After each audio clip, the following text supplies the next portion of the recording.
കേരളത്തിന് എയിംസ് അനുവദിക്കാത്തത് വലിയ രീതിയിലുള്ള രാഷ്ട്രീയ വിഷയമാണ്. അതിനപ്പുറത്തേക്ക് കേന്ദ്ര സർക്കാരിന് ഇപ്പോൾ ഹൈക്കോടതിയുടെ ഭാഗത്തു നിന്ന് രൂക്ഷ വിമർശനം ഉണ്ടായിരിക്കുന്നു. കേരളത്തിന് എന്തുകൊണ്ടാണ് എയിംസ് ഇല്ലാത്തതെന്നാണ് ഹൈക്കോടതിയുടെ ചോദ്യം. അരുൺ ശങ്കർ വിവരങ്ങളുമായി. അരുൺ, പലപ്പോഴായി ഇത് രാഷ്ട്രീയമായി ഉന്നയിക്കപ്പെട്ടിട്ടുള്ള ചോദ്യമാണ്. ഇപ്പോൾ ഹൈക്കോടതിയുടെ ഭാഗത്തു നിന്ന് വളരെ ഗൗരവമുള്ളൊരു രീതിയിൽ തന്നെയാണ് ആ ചോദ്യം വരുന്നത്. എന്തുകൊണ്ടാണ് കേരളത്തിന് എയിംസ് കൊടുക്കാത്തത്? എന്താണ് ഈ ചോദ്യത്തിന്റെ പശ്ചാത്തലം?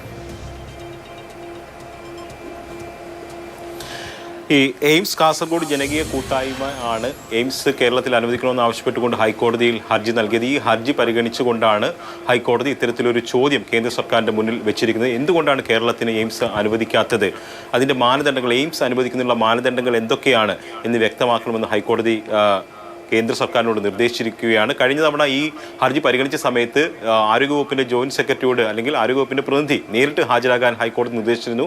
ഇത് പ്രകാരം ഇന്ന് ആരോഗ്യവകുപ്പിൻ്റെ ജോയിന്റ് സെക്രട്ടറി ഹൈക്കോടതിയിൽ നേരിട്ട് ഹാജരായി. ആ ജോയിന്റ് സെക്രട്ടറി നൽകിയ വിശദീകരണം എന്ന് പറയുന്നത് ഇക്കാര്യത്തിൽ കേന്ദ്ര മന്ത്രിസഭയാണ് നയപരമായ തീരുമാനമെടുക്കേണ്ടത്. അതിനുശേഷം മാത്രമേ മന്ത്രാലയത്തിൽ മുന്നോട്ട് പോകാൻ കഴിയൂ എന്നുള്ളതാണ്. പക്ഷേ രാജ്യത്ത് ഇതുവരെ 22 എയിംസുകൾ അനുവദിച്ചിട്ടുണ്ട്. അതിൽ 18 എയിംസുകൾ പ്രവർത്തനം തുടങ്ങി, 4 എണ്ണത്തിൻ്റെ നിർമ്മാണ പ്രവർത്തനങ്ങൾ പുരോഗമിക്കുകയാണ്. ഈ ഒരു പശ്ചാത്തലത്തിൽ എന്തുകൊണ്ടാണ് കേരളത്തിന് എയിംസ് അനുവദിക്കാത്തത്, കേരളത്തിന് അതിൻ്റെ ആവശ്യകത ഉണ്ട് എന്നാണ് ഹൈക്കോടതി ചൂണ്ടിക്കാട്ടിയത്. എന്തായാലും സർക്കാരിന് അടുത്ത തവണ ഇക്കാര്യത്തിലൊരു നിലപാട് അറിയിക്കേണ്ടി വരും. 2014 മുതലാണ് എല്ലാ സംസ്ഥാനങ്ങളിലും എയിംസ് സ്ഥാപിക്കണം എന്നൊരു തീരുമാനം കേന്ദ്ര സർക്കാർ എടുത്തതെന്നും ഹൈക്കോടതി ചൂണ്ടിക്കാട്ടി.